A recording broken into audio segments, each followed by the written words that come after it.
Hi, welcome to Bedazzle Me. Today I want to show you how I made these bead mosaics out of polymer clay and my bead stash. Let's get started. First, I rolled out a pretty thick piece of polymer clay and used my teardrop cutter to cut this teardrop shape out of the polymer clay. Then I took a ball chain and placed it on the border of my teardrop, pressing it into the clay and cutting off the excess.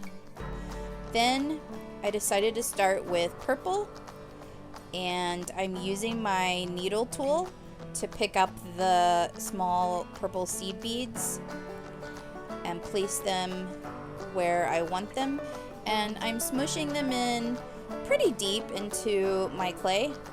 And I'm not gonna worry if I go all the way to the back, if they pop through the back, because I am going to set this on another piece of teardrop clay. So if my beads pop through the back, you won't see them. So once I finished my purple line, I sort of sat back and decided what color I wanted to add next to my piece, and opened up that bottle of seed beads and started repeating the same process. Now, to make the piece more interesting, you want to be sure to use different types of beads and different sizes, different colors, different shapes of beads. You can see here that I'm using these light blue tubes.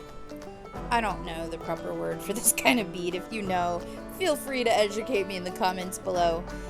These are plastic, but I'm not worried about that because, as you'll see, we're not actually going to cure this clay in the oven.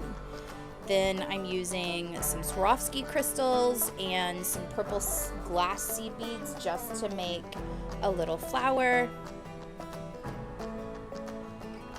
And the idea is to first put in the elements that you want, and you can fill in the empty spaces or not. You could leave the empty spaces blank and just have the clay poking through as well.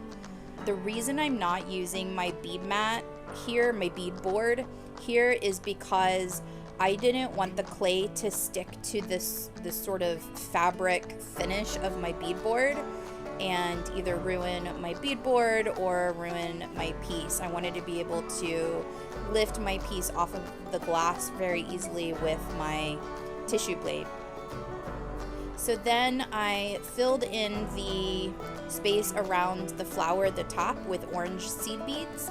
And now, I'm sorry, my camera was out of focus, I had no idea, but I am just using the same pink glass seed beads I used at the bottom to fill in the top. And my mother always told me in design, at least in home design, that you never want to use even numbers when you decorate with pieces. You always want to have groups of 3. And I've always sort of, or odd numbers anyway. So here you can say I started with 2 and then I was like, oh no, my mother would be disappointed. So I had to smush them into one another, smush them over to make room for 3. Then I just took this really pretty green in a slightly smaller size than the pink, and I thought it just would really pop in between the orange and the pink. Now, as you can see here, when I'm pressing my beads into the clay, beads have holes in them, right, so that we can put string through them. I'm making sure that the holes of the seed beads are not showing. So, see my needle tool, I keep it parallel to the piece of clay before I press it down, the bead into the clay. And this is so that instead of seeing a bunch of holes and giving everyone trypophobia, you're seeing the actual glory of the bead itself. Then I just filled in the very, very tip top with some more Swarovski crystal, as well as the very, very bottom underneath my pink, and I'm done. So now I'm just gently pressing my beads into the clay, and as you can see, 2 of my beads from my bead chain had popped off during the process. No big deal. I just cut off 2 more and popped them right back into place. Next, I'm going to kind of smoosh everything together with my tissue blade.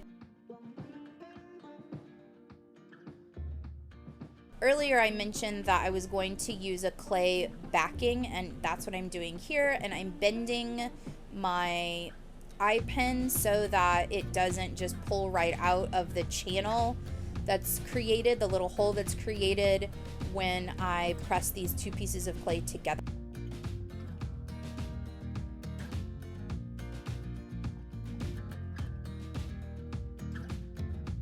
A little distorted. Again, clay is a very forgiving medium, and so we're just going to sort of clean it up with the tissue blade.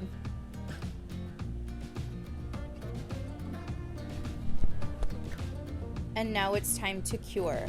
Because we use some plastic beads in here, we can't just pop these in the oven like we normally would. I'm using my heat gun, flipping them over. I made 3 of them, so I flipped them all over and I'm curing them with my heat gun. As you can see, you want to make sure to constantly keep your heat gun moving. Don't keep it in one spot too long or you will scorch your piece. Once they are hard and not malleable anymore, then they're cured. And next, I recommend using UV resin. You don't have to, and I'm just going to, I don't want this dripping onto the sides of the piece or the back of the piece, so I'm just putting a little bit of UV resin, and then I'm just going to tease it around so that it touches the edges but doesn't fall over the edges of each piece. And you can use a toothpick or your needle tool or anything. And I'm using such a thin layer of resin. I wanted some of the beads, like the larger beads especially, to pop through the resin. I'd love to hear your thoughts on this. If you try this, please do post pictures in the comments below. And let me know which of these 3 is your favorite, the left, the middle, or the right. Thanks so much for watching. Bye.